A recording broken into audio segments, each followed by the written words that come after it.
Hello there, welcome back to co-op on Greenskins, Dwarfs, me, Legend, etc.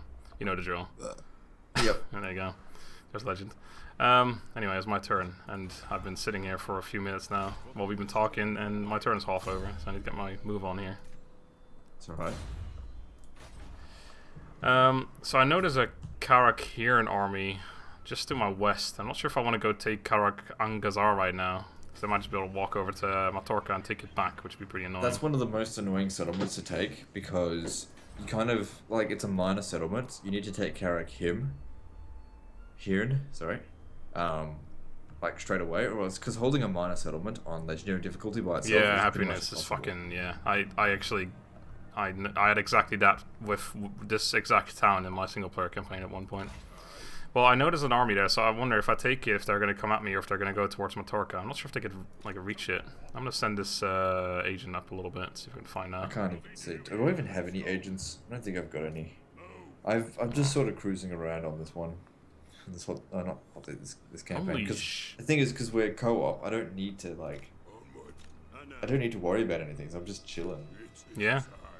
Just going around raiding, pillaging, killing my own people. It's all good. Yeah, why not? It's good times. I don't enjoy like maximizing agent action stuff, like assassinating and sabotaging buildings. I hate that kind of crap. In this game I haven't done anything like except for trying to assassinate other enemy agents because they can be a bit annoying. Yeah. I haven't done anything that's against towns or whatever. I just put them in armies because they seem to be best at doing that. I don't level them up at all for like the civic stuff either. I just go straight for military. It just seems to work best, really. Yeah, the thing is, in previous recent Total Wars, agents didn't cost upkeep, but in this one they do, and they're not cheap at all. No. They're 250 if they're out on the field, and then if you attach them to your army, then the penalties are attached to it. So, for example, I've got 5 armies with 8% extra upkeep, which is a bit low. So the upkeep cost of the agents is increased by 8%. So for a unit that costs 250, you got to ask yourself, how much killing power is that going to do in any individual battle? And the answer is usually not very much, unless it's like a spellcaster that's got like some wicked spells. Yeah. But for greenskins, I don't know, like some of them that are alright, but I don't know. I'm not a big fan of greenskin magic. I haven't really used much of it yet, but there's some spells that sound really cool, like that Foot of Mork or Gork, whatever the fuck his name is. Yeah, that's probably the best one. That one seems alright, yeah. Everyone seems to be raving on about that, like, Vortex one. I can't remember what it's called, but that one doesn't... Like, I feel like the Vortex spells, especially on Legendary, just don't do that much. Like, the Fate of Bajuna, for example, like, just single targets, or just, like, direct damage spells seem to be better, from what I've noticed. And like spells that target enemy generals, like single target things, seem to be quite good. Yeah. But the vortex spells, I don't know, they look cool, but they don't really, I don't know. All they seem to do is knock over units and they get back up again. It probably does some health damage, but I don't know if that's enough to really be worth it. Pretty much. But then again, I haven't really got much experience because the only campaign I've played that far has been the Dwarfs one, and they don't have magic, so it's easy for me to say.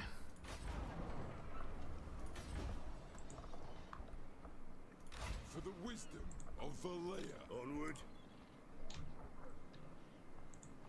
Yeah, I don't even know what I'm doing at the moment, to be honest. I'm just moving around. These top knots, the problem is that they're all over the place. Yeah.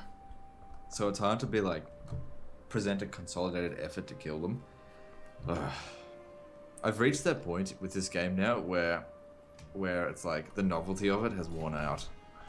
Well, that's what you get when you put 1,200 hours into a game. 600, come on. Let's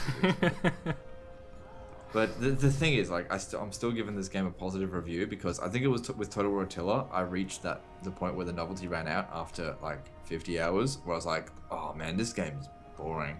Now, it's not that this game is boring, it's just that I think towards Medieval 2. I always compare it to my favorite, and I just think there's so many ways in which Medieval 2 is better than this. Yeah.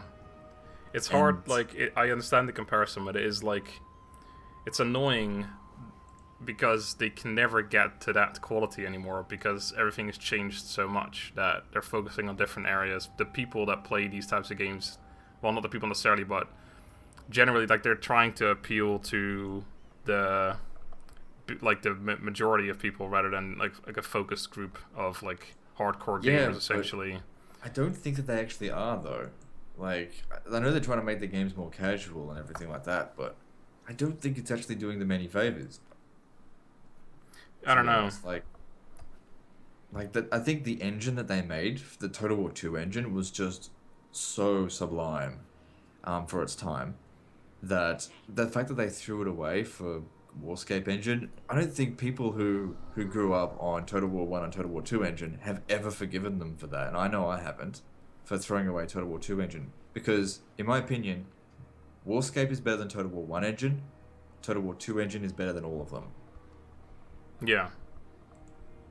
I can't, I've never... Well, I started on Rome 1, but I was so young, I didn't play it enough to really get a feel for it. I skipped, Medieval. Basically, I got back into it with Shogun 2, so, that's my comparison, because that's, the one I love the most. Shogun 2 is probably the best made one in the Warscape engine, but it's still the Warscape engine. That's the thing, there's a big difference between, as far as time is, between Medieval 2 and Shogun 2. And I think one of the main things that people really love about Shogun 2, and this is one of the things that makes Shogun 2 really stand out, is the multiplayer aspect of Shogun 2 is sublime. It's the best one out of all of them. And I think that's where it comes in. But the thing is, I come from a campaign perspective, and the campaign of Shogun 2 is not as good as Medieval 2. No, but it's still good compared to some of the other ones. What I like about this one, it's definitely good.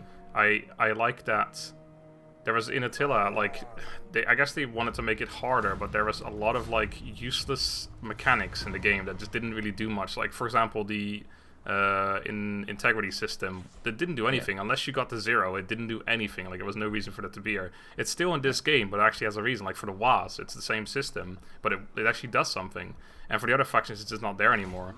And there's other things like that as well, where they've just taken out the silly mechanics, and other ones that are still there actually have a purpose now. So that really, I really enjoyed that about this game, is that it's not just useless shit that doesn't do anything anymore. Yeah. Yeah, there's not as much useless shit, but the problem is, when you compare gameplay features, this to Medieval 2, Medieval 2, in my opinion, just has the best campaign features. It's just the way the settlements function, the way the armies function, the way recruitment functions, everything is just so fine-tuned. I mean, you can't just spam your best units because everything's based on a recruitment pool. Your economy is based on people and based on so many little things that all, if you can get everything aligned, it can just be so massive. Crusades and jihads, they work really well in my opinion. A few bugs to do with them, but it's alright. See, for me, the problem has always been that since I never played Medieval 2 when I was younger, I don't really know all the older mechanics, and I've never taken the time to really learn them, and that's really been a problem, because with Rome 1 I sort of understood, but all the buildings, for example, with the newer games, I feel it's really intuitive what you want to build. It makes sense at all. It says this is happiness, this is that, this is etc, etc. You have the encyclopedia to fall back to as well if you're not wondering. Obviously you don't have that with the older games. And that's not saying, oh, it's terrible because it doesn't have an encyclopedia. I mean, that's obviously not what I meant, but it's just it's hard to get into it if you've never played it before, because you are completely new essentially to it. What's that, to the older Total Wars? Yeah, to Medieval 2. If I jumped into it, I wouldn't know what to do. And because in these games I can play on Legendary immediately because of it's the same engine. It's just intuitive. It's the same game. The same mechanics. They've barely changed anything, to be honest. I was the same. I was able to jump straight into Legendary and go fucking hell, I've already mastered this. By mastered it, I mean I can handle Legendary difficulty. Yeah. Even though in their email to me they said, hey guys, you should probably play it on easy on your first try. I'm fuck that, I'm playing on Legendary. Just shit. Don't give me your horseshit creative assembly excuses. And it was fine. Played on other difficulties, of course, to test it for review purposes and to test things out, because you can test things a lot easier on easier difficulties. Yeah. But in regard to what you were saying, I remember my first time playing Rome 1. Now, I'd come from Medieval 1 campaign, and the difference between Medieval 1 and Rome 1 is huge. Like, the gameplay is completely different, and I was a complete idiot in the way I was playing. But the first thing I did was play the prolonged campaign, and it showed me how to do everything.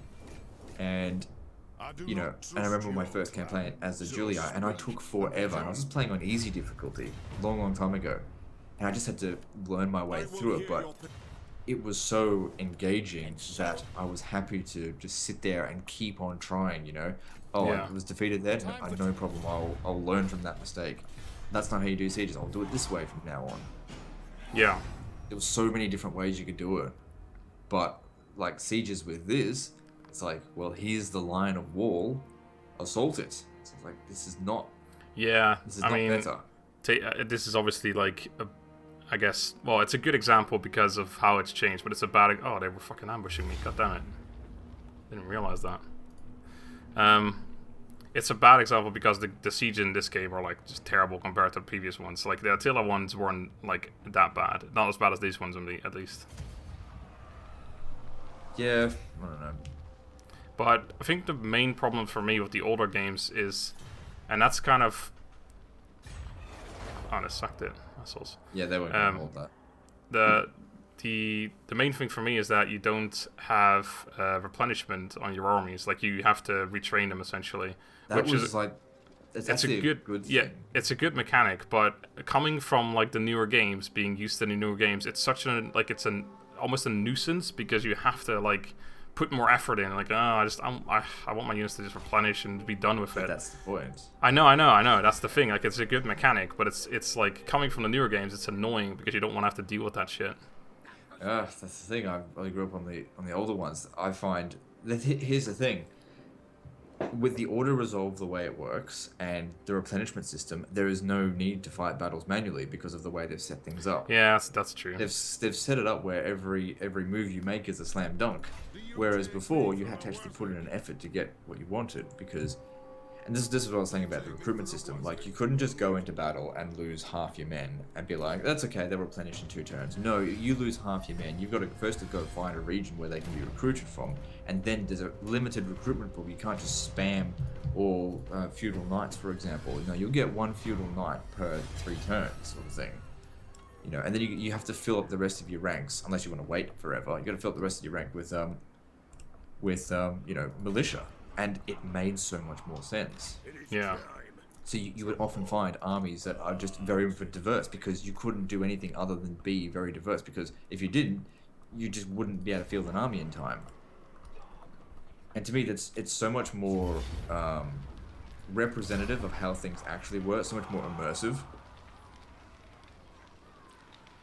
With Rome 1, when you actually recruit something, it actually draws from the population in the city. So yeah.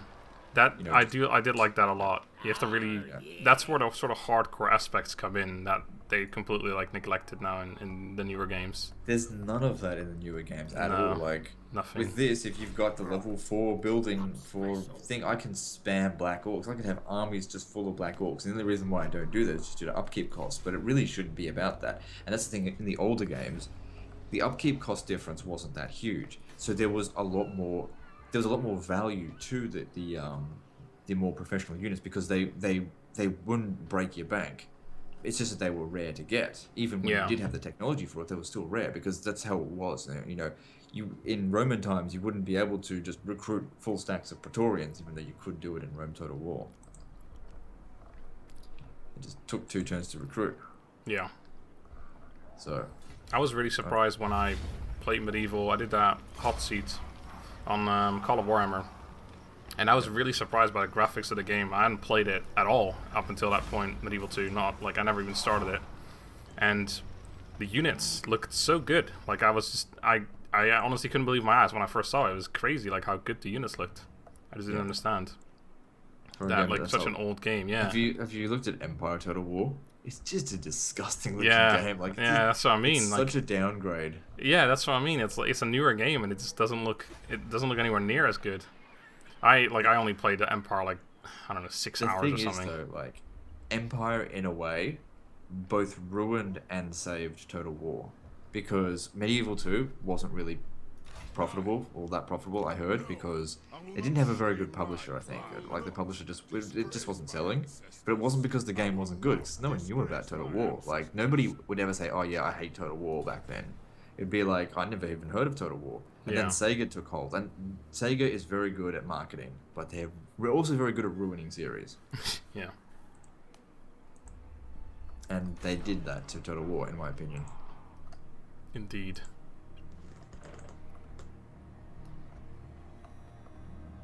Yeah, it's an interesting discussion. Can have a lot of opinions about it. I'm sure people that never played the older Total War games and like are still teenagers and stuff, they're like, oh, this game is the best game ever. Like, look at those graphics of Medieval 2, they're disgusting. Why would you play one of that? Yeah. But well, the thing is, the other games are so good that you don't need the graphics. No, but I'm just saying, like, that's what a lot of like kids think nowadays. Like, graphics are important and gameplay and whatever. Yeah, like graphics. Although, to be fair, I think with strategy games, there's usually a more mature audience involved. It's not like Call of Duty or whatever. Yeah. I don't know. That's one of the reasons why I like strategy games on YouTube as much as I do as well. Is because a lot of people that watch videos are like more mature, because it's, I don't know, you gotta be somewhat mature to actually understand strategy games. There's some intelligence that comes into play rather than just shooting things. Yeah, I guess. I apparently have to raid one of your territories for $1,500 for a grudge. Oh, no, it's a quest. Yeah, it's a quest now. Yeah, I'll do that at some point. Defeat this guy. That's an actual grudge, though. Okay. Oh, it's this one.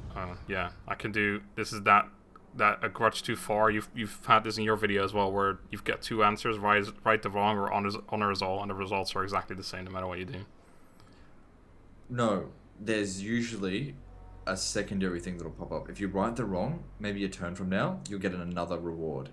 Oh, right. Well, that's the one I did last time, I think. Yeah, sometimes. Right. It's annoying. I don't know, like I'm not saying, like, in regard to like Medieval 2, like they just need to make another game that's exactly like Medieval 2. No, Medieval 2 had a lot of problems, but it had a lot of gems in there that were just totally thrown away. Like population in city, like I can't stress how much Total War needs to return to population in cities. Yeah. Like, when, like for example, in Medieval 2, when you conquers Constantinople and there's 50,000 people in there and you sack it and it says you're about to kill 10,000 people and make 60,000 florins in income, and then you sack the settlement and then you just load and you do the same thing again and you occupy it and you see the difference it makes to the city. It's just, that's the kind of depth where you actually make a decision and it makes a difference. Yeah. Whereas this, occupying it and looting, almost do the exact same thing. And buildings, you know, you get money based on how much value there is on the buildings. There's no people in these towns. It's You know, all the lying. thing is, empires, it's always been about protecting the people that live inside the cities. That's what cities are there for. Cities. Fucking people live there, not buildings. Okay? You can have no buildings in a city and it'll still be a city, but if there's nobody there, it's not a city. It's a fucking ruin. We're all passionate about this. I'm passionate about empires. That's the thing. About what actually is the guts of an empire. Armies are there to protect the people, not to protect your buildings. Okay? Oftentimes people would dismantle the buildings to build barricades around towns, you know? It just frustrates me that Creative Assembly doesn't understand this. Well, maybe they do understand it, but they purposely forego it. Yeah. But then again, I've seen the way they play these games. I don't think they understand it. They don't know how to play these games. They don't know how to play their own games. Have you, like, are you talking about the community manager? Oh, an Inception. No, not necessarily the community manager, but just some of the other people that play their games. Right. They don't, it's like, look, I don't expect someone that works there to, like, love Total War, if that's their job. But at the same time, it would be better for the series if they did love Total War, because there were people that would work for Creative Assembly for free if they had the chance to, you know, actually have an input into Total War.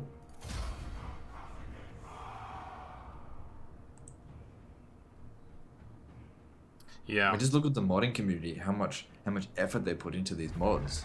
There's a reason why people love Total War.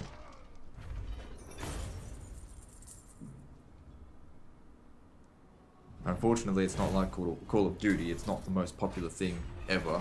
It's not going to sell 50 million copies because there's not that many people that love history or love strategy that much. Yeah, that's true. I mean, I don't know. I actually wouldn't mind knowing some numbers on the. Oh, nice. On Total War like sales, because it has definitely grown a lot in the last few years. I think Warhammer is probably like definitely up there for sales because of the fact that it's like 2 audiences combined now. Yeah. Warhammer as well as Total War fans. Because I do know a lot of people saying, "Oh, this is my first Total War. I came here because I like Warhammer. What do I do? Because I'm shit at the game." Okay, here's what you do. Quit out of this, go buy Medieval 2, start there.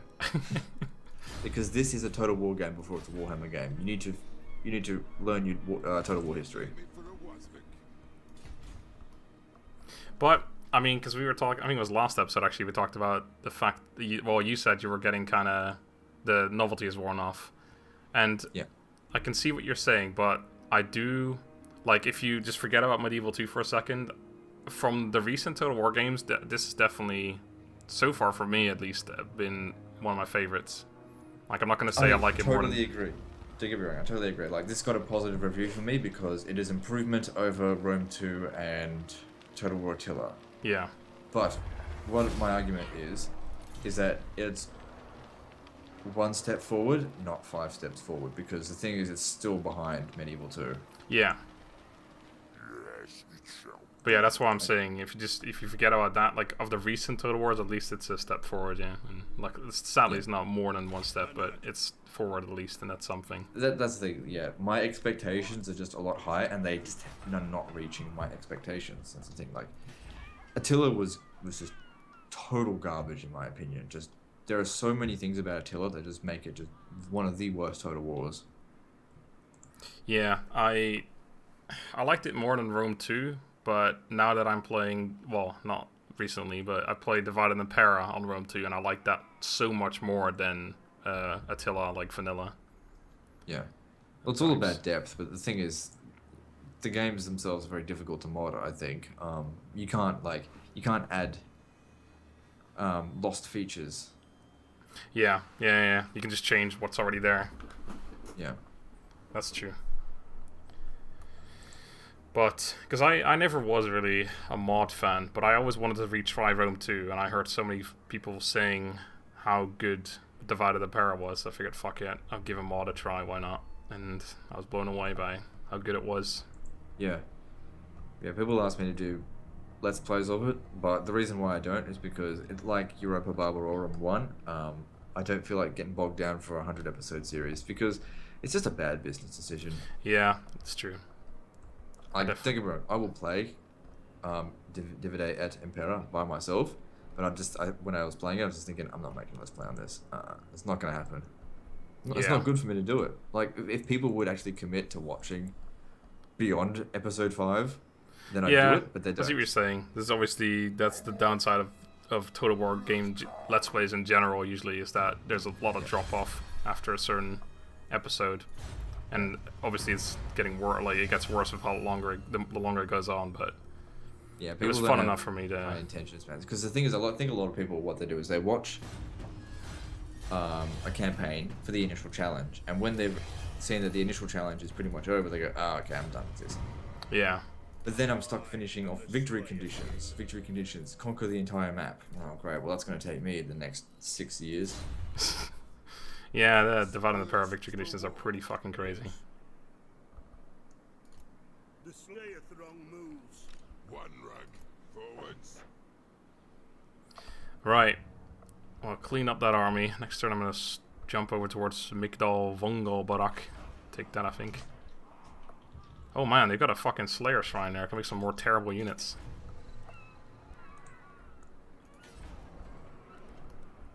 Yeah.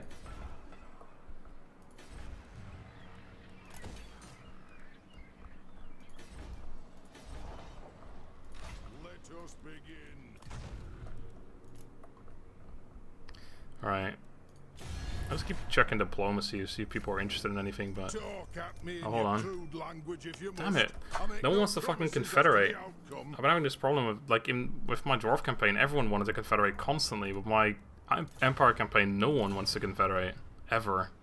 These people as well, they've got no art. Well, they've got, like, four guys left, but they just don't want to confederate. It's based on... Actually, I really don't know. I don't know why, but the Orcs have really easy time confederating. Yeah. I had an easy time with the Orcs as well, actually, but my Empire one, no one. The Dwarf one as well, really easily. No, everyone wanted to confederate. Just constantly. I always had someone who wanted to confederate with me. But, I was lucky with the Empire one. Or with this one, apparently now, because no one wants to confederate now. But, yeah, I'll just murder them all. Why not?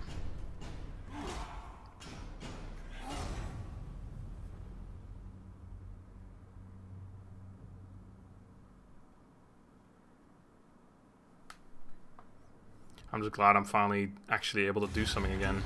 Oh, they want peace. Well, how about that confederation, eh? No. Alright. Well, death it is then. Okay, cool. I'll have to wrap this up in about 5 minutes. Just let you know.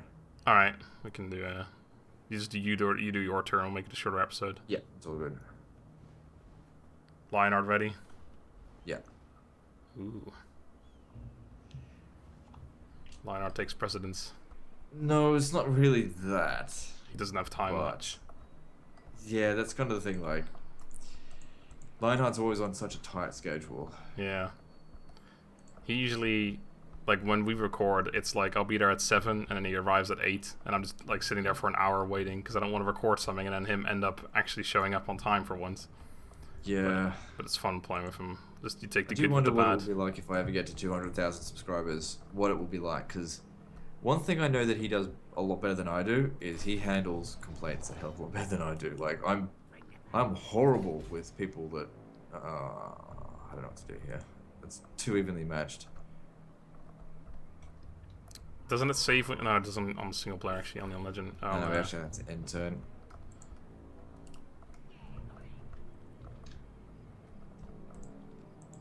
Well, yeah. I was gonna say it's up to you, but I mean, we could end it now, and then it'll go back to my turn. I think. Oh no, we can keep going for 5 minutes. It's all good. Okay. Well, I mean, if you want to fight the battle, we could do that next time. We could just. Oh, I don't want to fight any battles manually. Fuck. Battles. It's legendary difficulty. There's no incentive for it. I'll just, I'll fight it a different way. But yeah, I was good. Yeah, because you were saying about comments thing, handling comments, because that I actually I enjoyed that when some people were being dicks to me on your channel and you just banned them.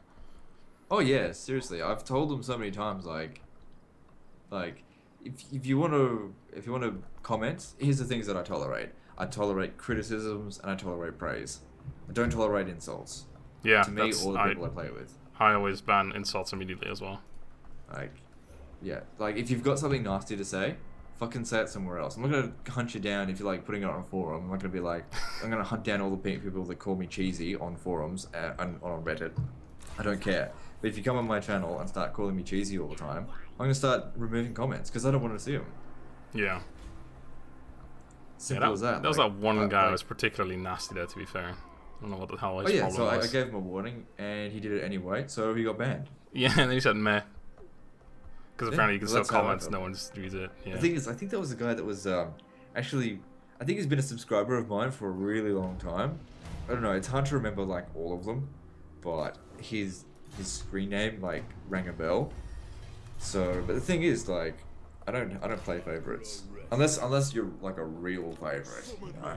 Then I'll give you a few warnings. Like if I know of you, know of them for a good long while. Like I've got a few subscribers that I know back from when I had like less than 1,000 subscribers. Those are VIPs. That if they piss me off, I'll be like, look, they're a VIP. Cut them some slack. It's all good. Yeah, I see what you mean. Yeah. Friends. I've got that as well.